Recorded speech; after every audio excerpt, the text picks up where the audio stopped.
Querido ouvinte, a paz do Senhor, graça e paz, meu amigo, minha irmã, seja bem-vindo a mais um podcast, Verdades Bíblicas.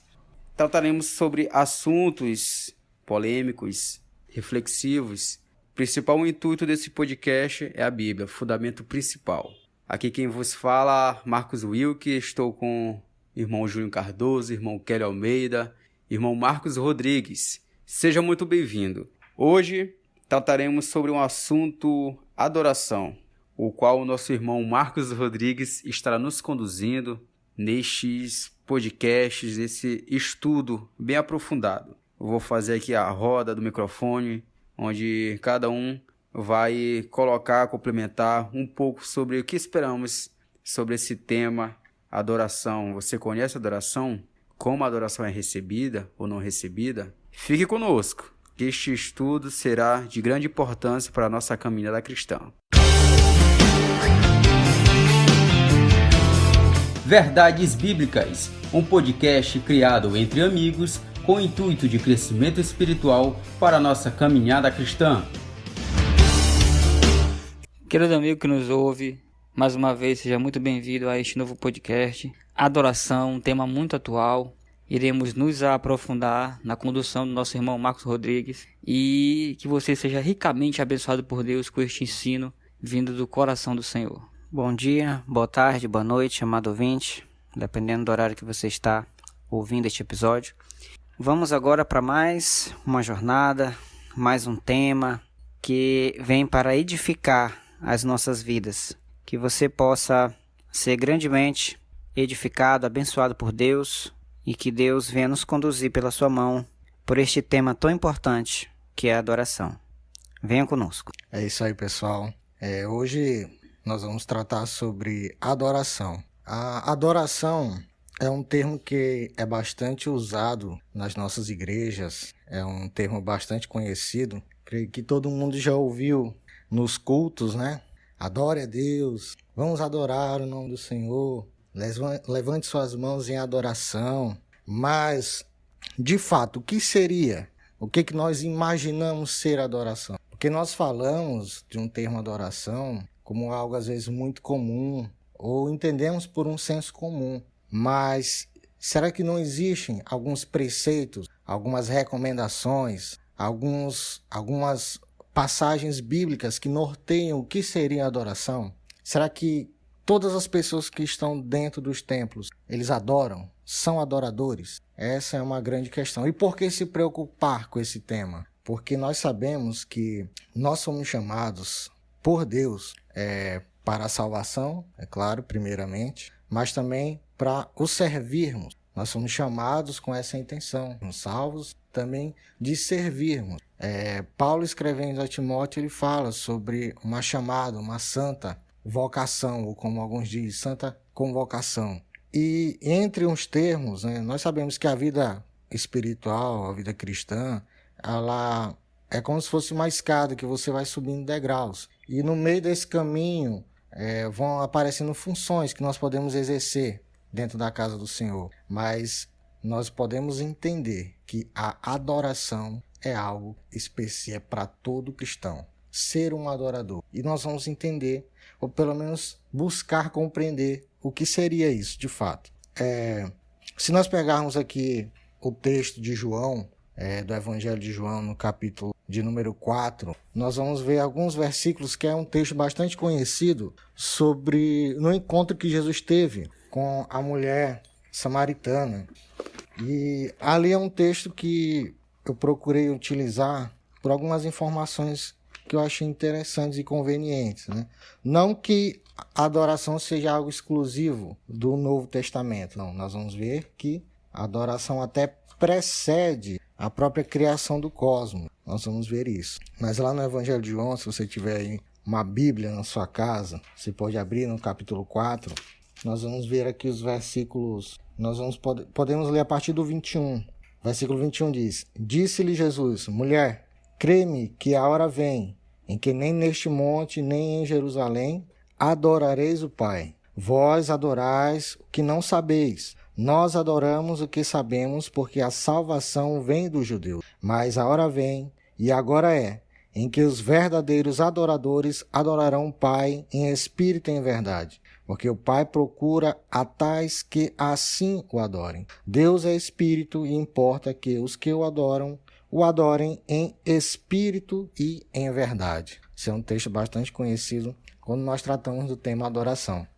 Então, se nós pegarmos um conceito em alguns dicionários aí online, alguns dicionários informais, nós vamos encontrar que a adoração é uma expressão de afeto, de carinho, de homenagem ou submissão. É uma ação através da qual se assume uma dependência de Deus. O conceito essencial do que é adoração se expressa pelas ideias de reverência e serviço. A adoração envolve profundo amor e respeito. Adorar significa expressar honra a Deus por meio da devoção e reverência genuína. A expressão mais sincera e profunda do relacionamento cristão. Essas palavras são bastante marcantes. Vejam só, uma expressão sincera e profunda do relacionamento cristão. Então nós podemos ver que existe aqui no conceito que eu achei, falar sobre devoção. Nós vamos ver que o ato, um dos conceitos de devoção, nós vamos até tratar daqui a pouco, é quando você se dedica a algo. Você se dedica inteiramente a algo. Até o conceito de devoção está relacionado a consagrar. Se você achar alguns significados sinônimos, você vai lá achar consagrar. Então nós vamos ver que, a partir desse conceito, a adoração é um grau muito profundo que você estabelece em um relacionamento com Deus. E, como eu falei, nós podemos trazer aqui, a partir de um conceito bíblico, não pegando necessariamente a história da Bíblia, mas nós vamos ver que a adoração, ela precede a própria criação do cosmos. Se você quiser ouvir, não sei se você já ouviu o primeiro podcast que fala sobre as dispensações do mistério, vai estar lá bem mais explícito, mas nós trazemos aqui um termo de Ezequiel 28:18, que é um texto utilizado para falar sobre a rebeldia e a queda de Lúcifer, o luzeiro. Então, usando esse texto em Ezequiel 28:18, a parte A, diz o seguinte: por meio dos teus muitos atos malignos e pecaminosos, e da tua injustiça e desonestidade nos negócios e comércio, profanaste até os teus próprios locais sagrados de culto.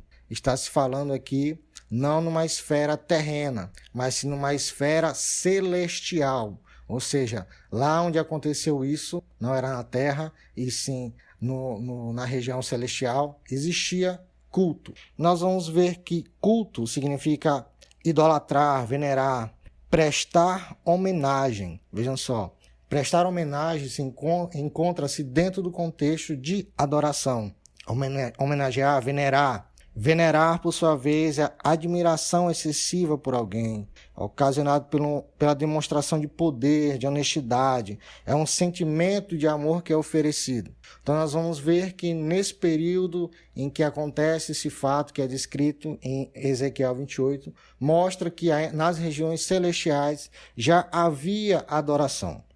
Outro texto bastante conhecido é de Isaías, no capítulo 6, dos versículos 2 a 3. O texto mostra o seguinte, que os serafins estavam por cima dele, cada um tinha 6 asas, com 2 cobriam seus rostos, com 2 cobriam seus pés, e com 2 voavam, e clamavam uns aos outros, dizendo: Santo, Santo, Santo é o Senhor dos Exércitos, toda a terra está cheia da sua glória.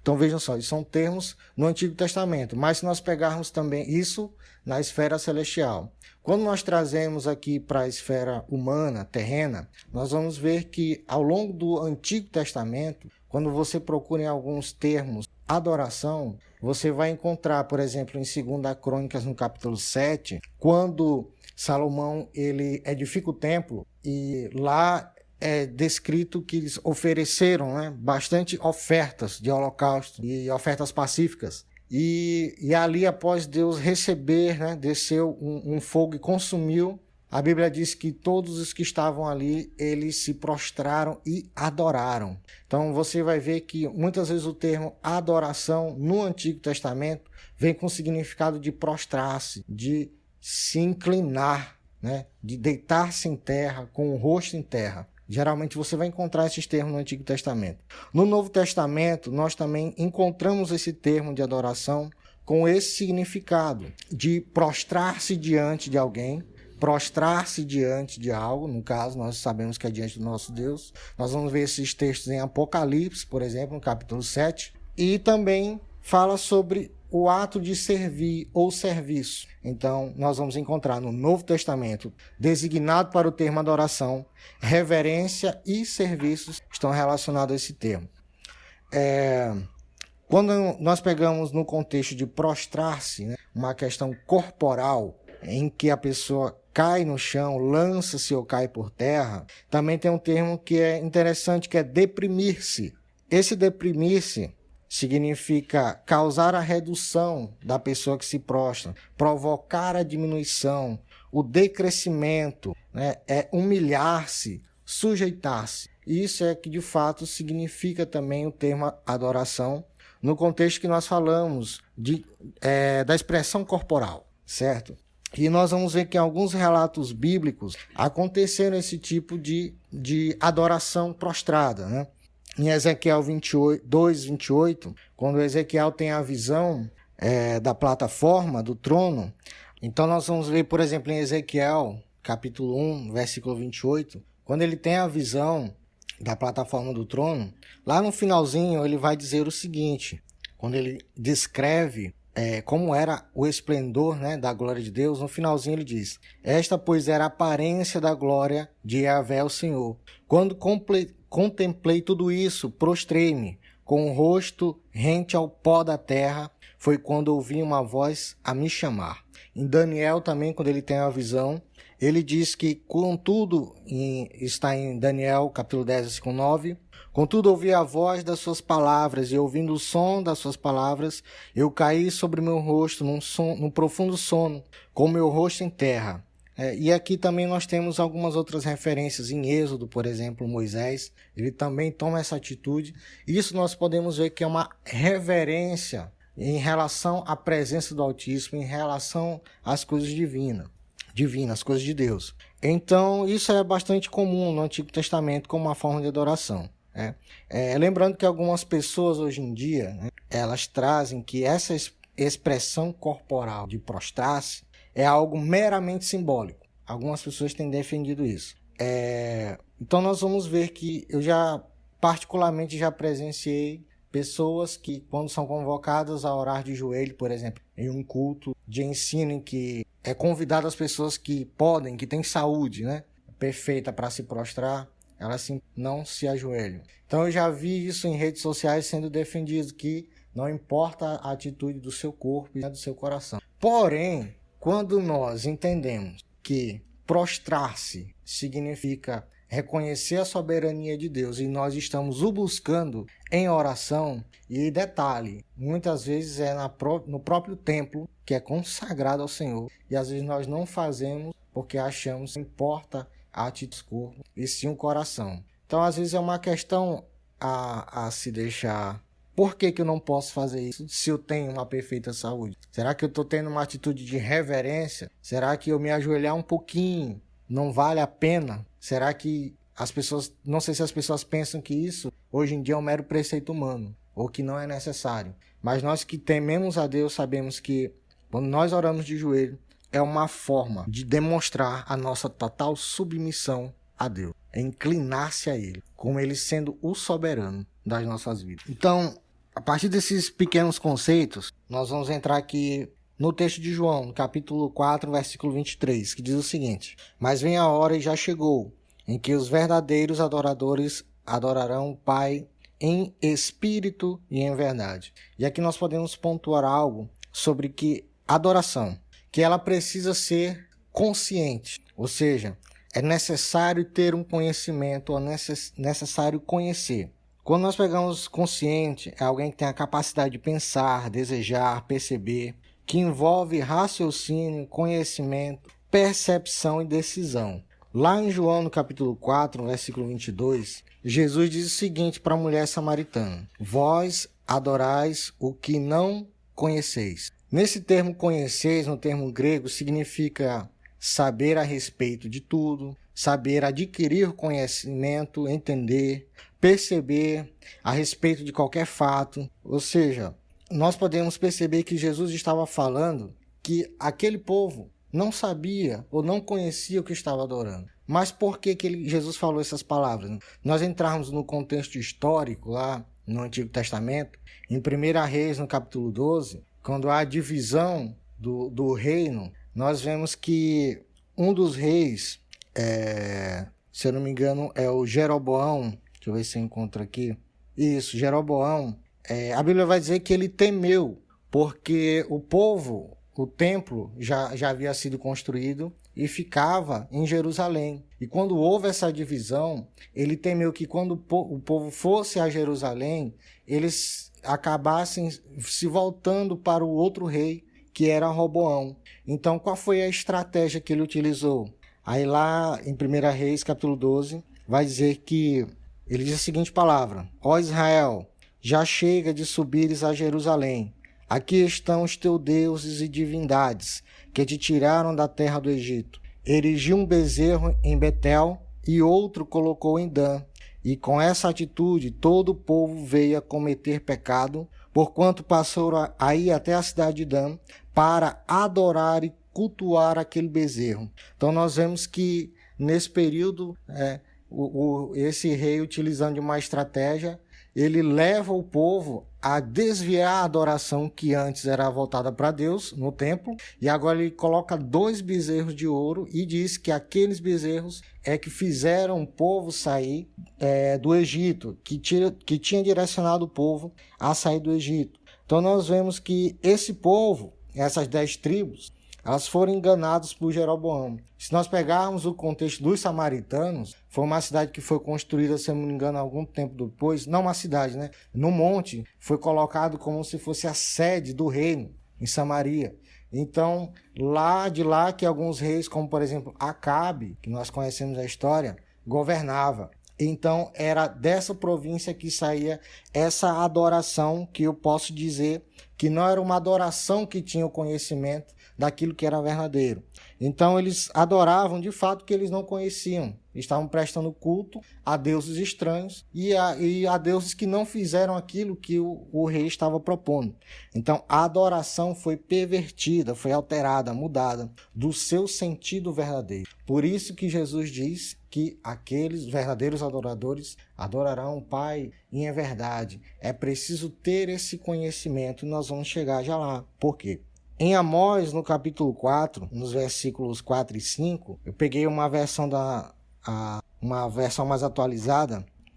As palavras do Senhor através do profeta foi o seguinte: andem, vão a Betel cometer pecados, continue a desobedecer em Gilgal, ofereçam sacrifícios todas as manhãs e tragam seus dízimos a cada 3 dias. Apresentem seu pão com fermento como oferta de gratidão. Entregue suas ofertas voluntárias para saírem se gabando delas. É o tipo de coisa que vocês, israelitas, gostam de fazer, diz o Senhor soberano. Então nós podemos concluir essa palavra direcionada àquela província das 10 tribos de Israel, que não se pode prestar uma adoração verdadeira, genuína, sem conhecer verdadeiramente aquele a quem direcionamos a adoração. Então vejamos só, nesse contexto de Amós 4, eles estavam fazendo uma série de coisas que não era aquilo que era colocado por Deus. Nós podemos ver isso em Levítico, como era a forma de levar ofertas e dízimos, né? Nós temos até podcasts que falam sobre as ofertas, das primícias e dos dízimos. Então nós vamos ver que nesse contexto eles estavam fazendo coisas que não eram corretas e pensando estarem adorando a Deus com isso. Em Efésios, no capítulo 4, trazendo aqui para o Novo Testamento, quando fala do conhecimento em relação à adoração, Paulo ele escreve o seguinte, nos versículos 12 ao 15. Atente bem. Querendo o aperfeiçoamento dos santos para a obra do ministério, para edificação do corpo de Cristo, até que todos cheguemos à unidade da fé e ao conhecimento do Filho de Deus. Vejam só, e ao conhecimento do Filho de Deus, a homem perfeito, à medida da estatura completa de Cristo. Por quê? Para que não sejamos mais meninos inconstantes, levados em roda por todo o vento de doutrina, pelo engano dos homens, que com astúcia enganam fraudulosamente. Paulo menciona, conhecimento é necessariamente conhecimento preciso e correto, que é usado no Novo Testamento para designar as coisas éticas e divinas. Nós sabemos que o contexto fala também, claro, de maturidade, mas quando ele fala de termos o conhecimento para não sermos também enganados de forma fraudulenta. Porque muitas vezes o que acontece no nosso contexto, pessoas estão pegando, já presenciei, versículos isolados para falarem algo que não necessariamente é correto. Então nós vamos ver que algumas pessoas, nós sabemos que infelizmente existem, pregadores que ensinam a palavra de uma forma, eu posso dizer, não correta, e isso leva ao engano muitas pessoas. Lá em 2 Pedro, no capítulo 3, versículos 17 e 18, ele fala o seguinte: sendo assim, amados, estando bem informados, guardai-vos para que não sejais conduzidos pelo erro e sedução dos que não têm princípios morais, vindo a perder a vossa segurança e cair.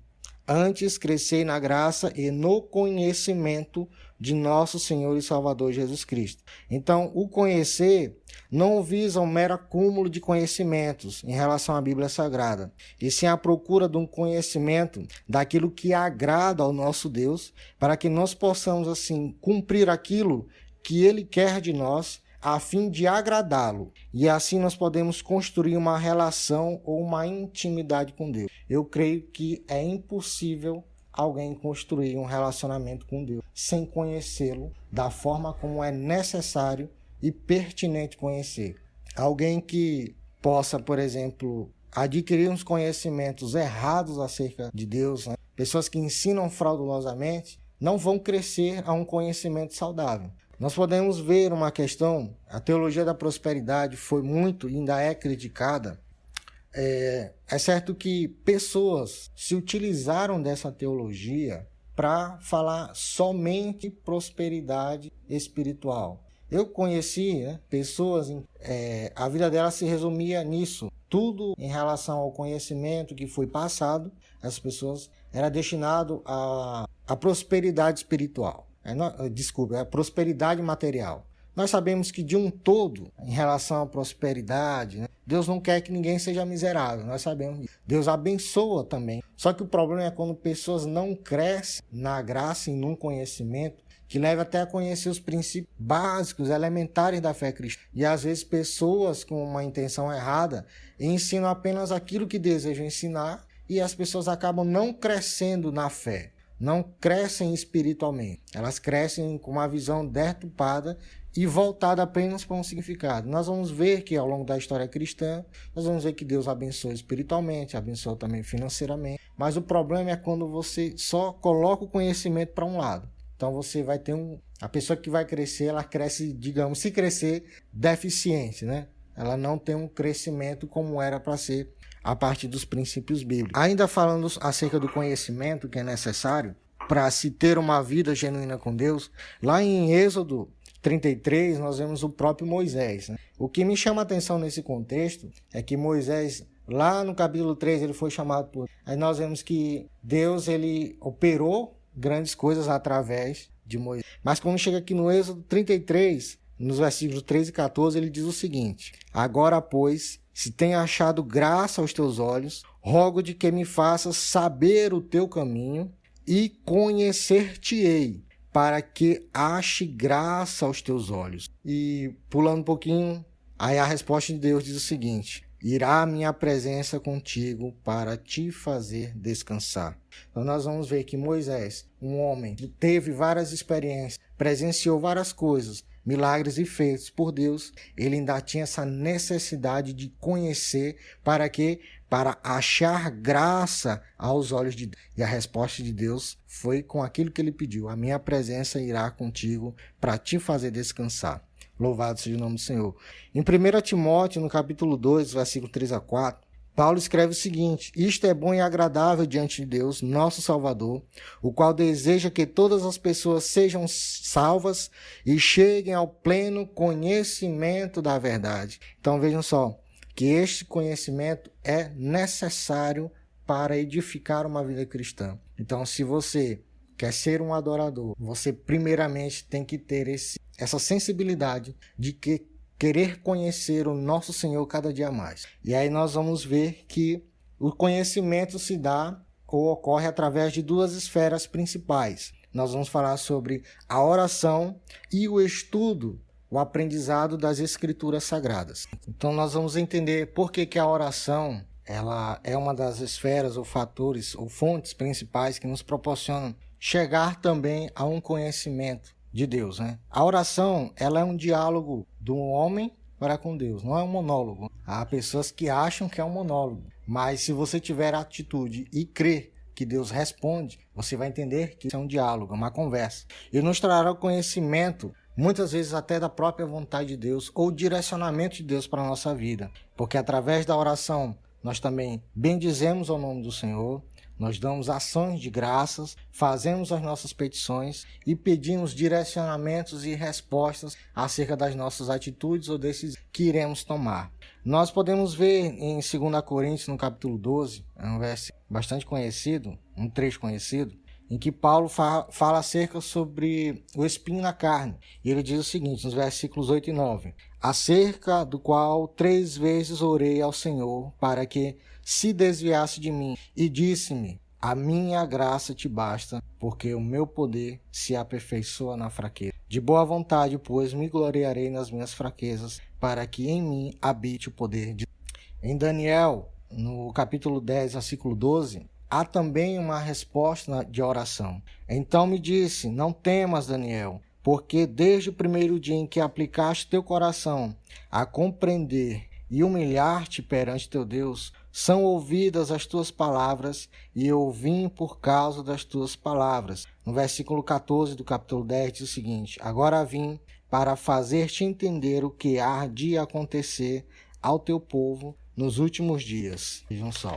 Então, se a oração não for algo que é rotineiro e constante na vida do cristão, dificilmente ele chegará a estabelecer uma vida do conhecer, né, de ter um relacionamento, uma comunhão com Deus. E assim a verdadeira adoração pode ficar totalmente comprometida. Um cristão que ele não ora com frequência, podemos dizer até todos os dias, porque é aquele momento que você tira do seu dia para conversar com Deus, para você assim, o adorá-lo, bendizer, como já foi colocado, mas também apresentar as nossas causas, abrir o nosso coração. Eu acho isso interessante porque a oração também demonstra a nossa dependência de Deus. Alguém que não ora, eu não sei em quem que ele confia e deposita sua confiança. Porque eu creio que a maioria de nós, né, cristãos, quando nós oramos, nós apresentamos coisas que para nós não é possível. E ali nós entregamos as causas e pela fé nós cremos que Ele vai responder segundo a vontade dele, certo? Então a oração é preciso ser algo constante, rotineiro na vida de um cristão. E assim eu creio que Deus ainda responde às orações. Seja com sim ou seja com... Ou pode... O silêncio encara com... É verdade. Na maioria das vezes.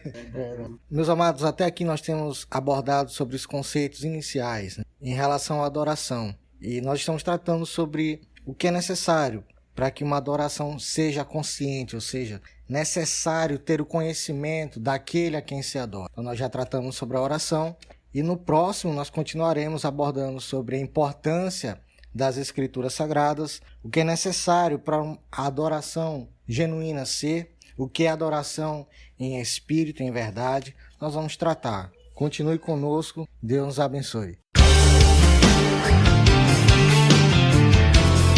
Verdades Bíblicas, um podcast criado entre amigos com o intuito de crescimento espiritual para a nossa caminhada cristã.